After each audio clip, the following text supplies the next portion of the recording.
We're in the performance space at KCRW.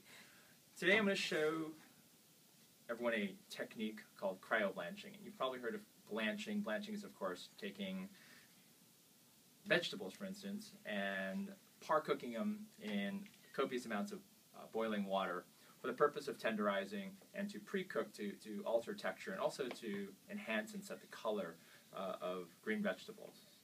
The opposite technique is called cryo-blanching. It's a relatively new idea using liquid nitrogen.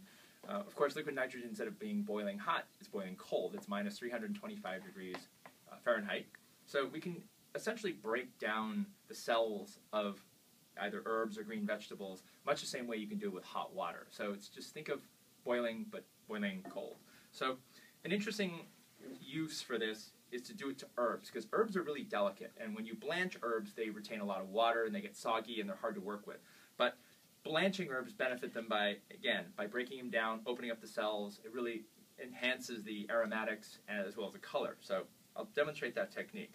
Here I just have some cilantro. And cilantro is something that we like to blanch with hot water.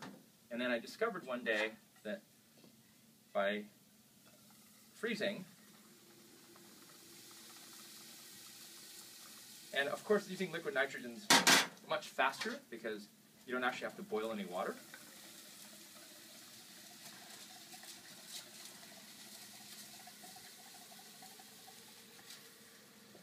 Okay. And you can see in here that it's actually boiling.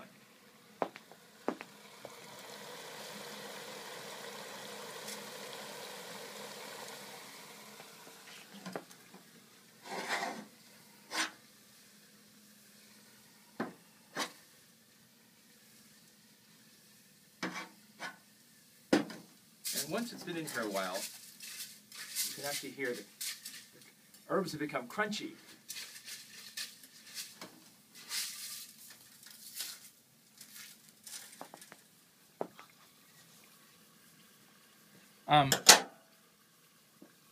And that's cool and everything, but one might ask, culinarily, to what effect or what benefit?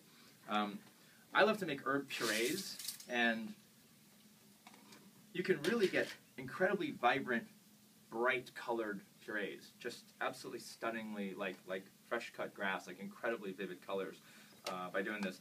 It's just like having blanched the herbs in water. The only difference being now, when you make a puree or you make a sauce out of it, you're not dealing with that extra water. You're not having to squeeze that water out from blanching. That goes true with herbs or things like asparagus.